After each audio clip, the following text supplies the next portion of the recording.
ಬೆಳಗಿನ ಉಪಹಾರವು ದಿನದ ಅತ್ಯಂತ ಪ್ರಮುಖವಾದ ಆಹಾರವಾಗಿದೆ. ರಾತ್ರಿಯ ದೀರ್ಘ ಉಪವಾಸದ ನಂತರ ದೇಹಕ್ಕೆ ತಕ್ಷಣ ಶಕ್ತಿ ಮತ್ತು ಚೈತನ್ಯವನ್ನು ನೀಡುವುದು ನಾವು ಬೆಳಗ್ಗೆ ತಿನ್ನುವ ತಿಂಡಿ. ಇದಕ್ಕಾಗಿಯೇ ಬೆಳಗಿನ ಹೊತ್ತು ಪ್ರೋಟೀನ್, ಫೈಬರ್ ಮತ್ತು ಅಗತ್ಯದ ವಿಟಮಿನ್ಗಳಿಂದ ಕೂಡಿದ ಪೌಷ್ಟಿಕ ಹಾಗೂ ಆರೋಗ್ಯಕರ ಆಹಾರವನ್ನು ಸವಿಯೋದು ತುಂಬಾನೇ ಅಗತ್ಯ.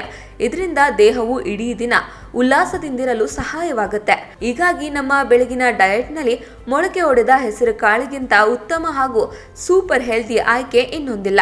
ಕಾಳುಗಳನ್ನು ಮೊಳಕೆ ತರಿಸೋದ್ರಿಂದ ಅವುಗಳಲ್ಲಿರುವ ಪೌಷ್ಟಿಕಾಂಶದ ಮೌಲ್ಯವು ಹಲವು ಪಟ್ಟು ಹೆಚ್ಚಾಗುತ್ತೆ. ಆದರೆ ಪ್ರತಿದಿನ ಒಂದೇ ರೀತಿ ಹಸಿ ಮೊಳಕೆ ಕಾಳು ತಿಂದು ಬೋರ್ ಆಗಿದ್ರೆ ಅದರಿಂದಲೇ ತ್ವರಿತವಾದ 5 ವಿಧದ ಸೂಪರ್ ಹಾಗೂ ಹೆಲ್ದಿ ಟೇಸ್ಟಿ ತಿಂಡಿಗಳನ್ನು ಮಾಡ್ಕೋಬಹುದು. ಮೊದಲನೇದಾಗಿ ಬೇಯಿಸಿದ ಮೊಳಕೆ ಕಾಳಿಗೆ ಸೌತೆಕಾಯಿ, ಟೊಮ್ಯಾಟೊ, ಈರುಳ್ಳಿ, ಕ್ಯಾರೆಟ್, ನಿಂಬೆ ರಸ ಮತ್ತು ಕೊತ್ತಂಬರಿ ಸೊಪ್ಪು ಸೇರಿಸಿ ಹೆಲ್ದಿ ಚಾಟ್ ಅಥವಾ ಸಲಾಡ್ ಮಾಡ್ಕೋಬಹುದು. ಎರಡನೇದಾಗಿ ಮೊಳಕೆ ಕಾಳನ್ನು ಶುಂಠಿ ಹಾಗೂ ಹಸಿರು ಮೆಣಸಿನಕಾಯಿ ಜೊತೆ ರುಬ್ಬಿ ತರಕಾರಿಗಳನ್ನು ಸೇರಿಸಿ ಹುರಿದು ತಿನ್ಬೋದು.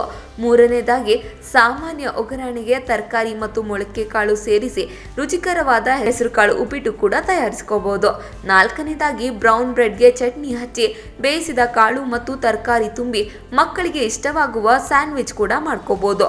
ಕೊನೆಯದಾಗಿ ಬೇಯಿಸಿದ ಹೆಸರುಕಾಳನ್ನು ಸ್ಮ್ಯಾಶ್ ಮಾಡಿ ಮಸಾಲೆ ಬೆರೆಸಿ ಹಿಟ್ಟಿನ ಜೊತೆ ತುಂಬಿ ಹೆಸರುಕಾಳಿನ ಪರೋಟ ಮಾಡಿ ಮೊಸರಿನ ಜೊತೆ ಸವಿಬೋದು. ಆದರೆ ಮೊಳಕೆ ಕಾಳುಗಳನ್ನು ಬಳಸುವಾಗ ಕೆಲವು ವಿಷಯಗಳನ್ನು ನೆನ್ಪಿಟ್ಕೋಬೇಕು.